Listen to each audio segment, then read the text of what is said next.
The transmission control unit is under hood in this box here, and we'll just open that up.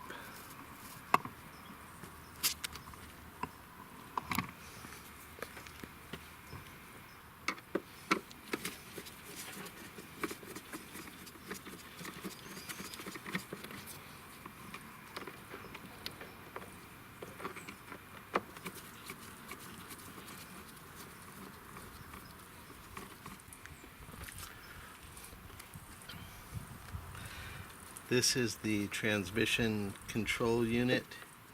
Here underneath these other wires, you simply need to unplug these two plugs. They have a squeeze clip on them, and then the whole module just slides out.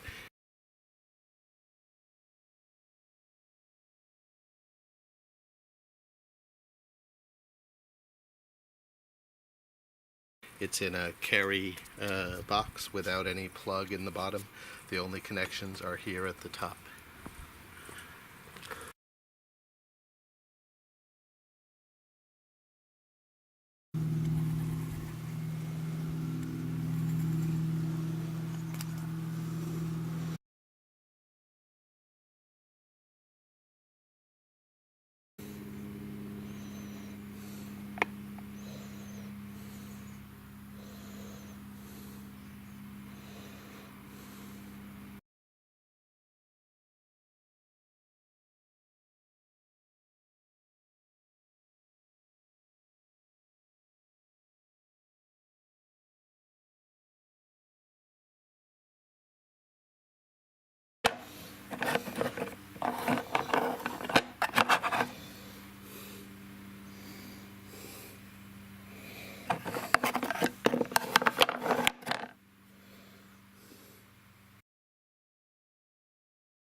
This is the setup for doing the connector in the garage.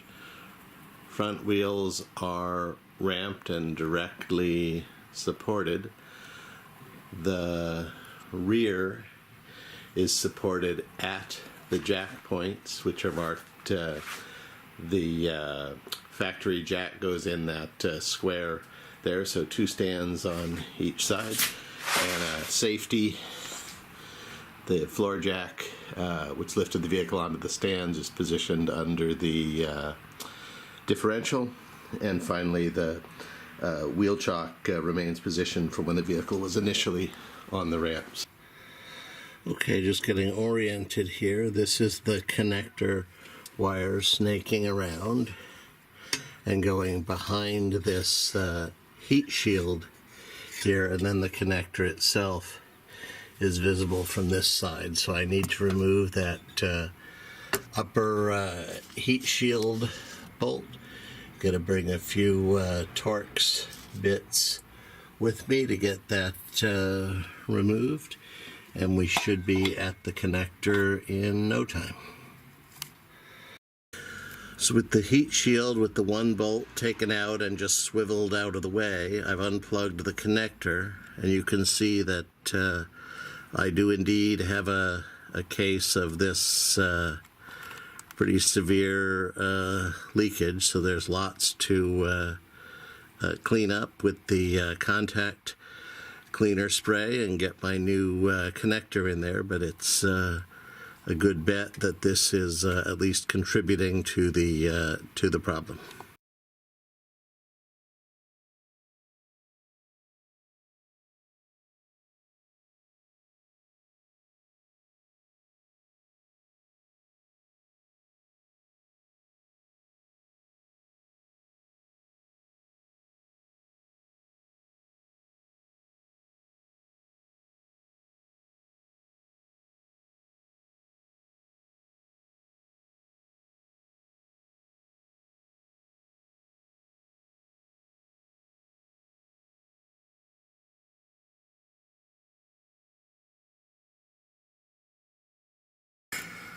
Okay, this is the new connector now in place, and sprayed everything with the contact cleaner, so no traces of fluid left, just waiting for the contact cleaner to evaporate. Then I'll plug that in and twist to lock and tighten up that heat shield, swing it back into position and tighten it up.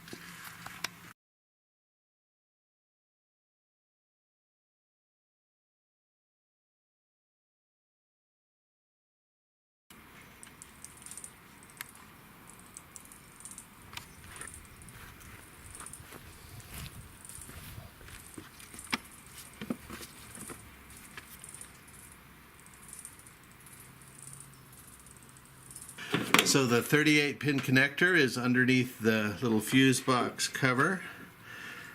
Here's the adapter box. We waited to come from China for weeks.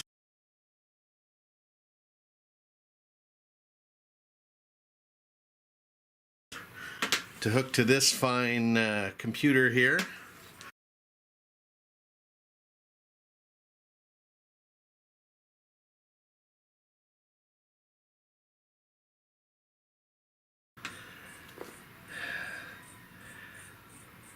And we want to go ahead and scan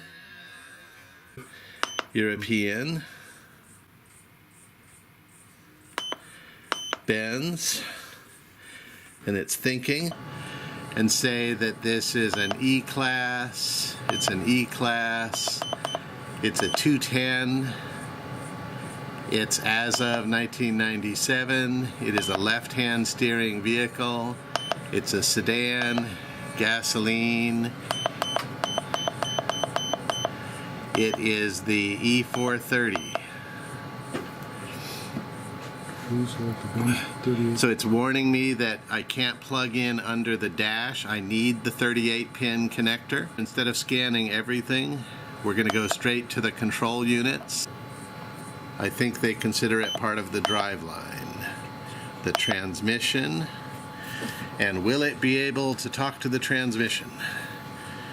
It was not able to do so without the cable from China. It does seem to be able to do it. So first let's get the ECU information. So it's getting the basic information on the computer. And we'll just escape out of that. But really what we're after is to read the codes. And this is going to tell us why the transmission went into electrical limp home mode. Fault in CAN communication. So it believes that it can't talk to the shift lever. This was something that I talked about that it could be. It also thinks that there's a problem with a transmission oil temperature sensor, kind of a flaky failure. And that appears to be the only two codes that are in here. No surprises, these are all the same. These are all the same errors looping around again. So I'm going to go ahead and escape to go up one, and I am going to erase the codes, which is the real reason we need all this.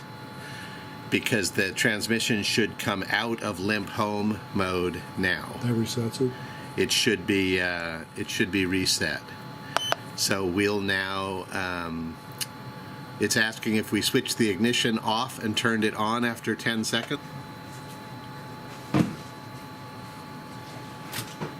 Key off, counting 10.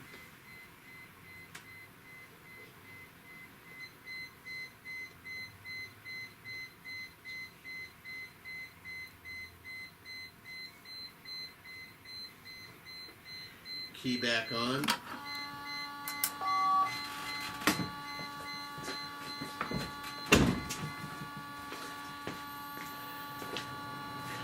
And we'll reread the codes to see if we see if there should be none stored now in this particular unit. Theory?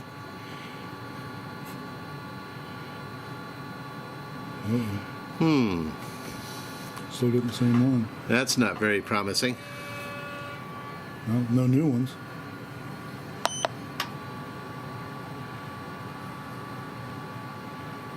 Let me actually talk to the selector module. Maybe that's the problem, is that we didn't clear the selector module codes, because this was the module that was actually complaining about. So the lever position detection, the push button signals. So this is it saying that what it's getting from the shift lever is Gibberish. crazy, is gibberish. So we will clear those Did you codes. save them? I did not save them. Lucky we have them on video. So I will again turn the transmission off and back on.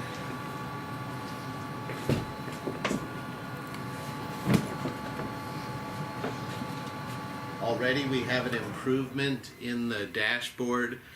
The selector is now showing park. It has not shown a transmission position since this problem began. So the park reverse neutral drive display has been just blank, and now it's saying that it's in park.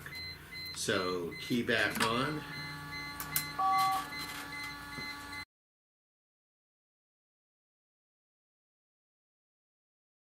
And we will reread the codes. We should find no codes here.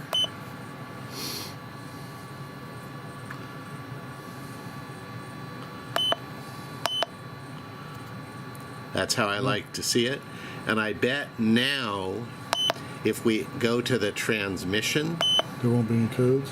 it will no longer report itself that it doesn't like what it's hearing from the shift selector.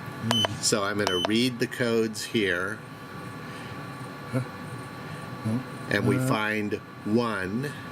Okay, Continue. so we're going to escape from that, and we're going to erase that.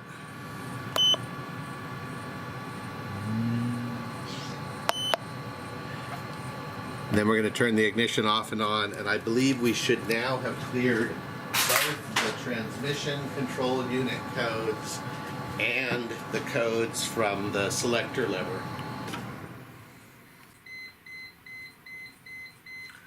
That's at least 10. Key back on.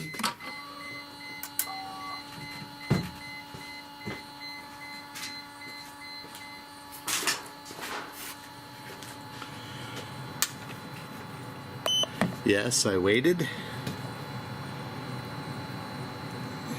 Reading the codes from the transmission. No fault codes.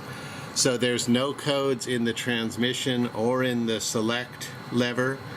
I should now find that I can start the vehicle and put it in gear and so forth, and it should no longer be in limp home mode.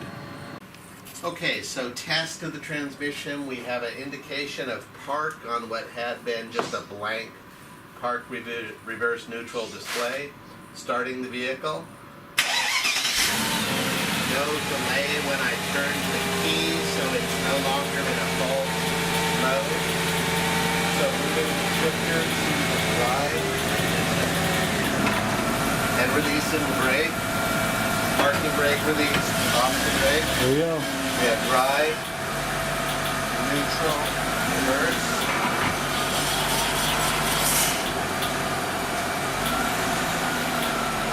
We have good transmission function.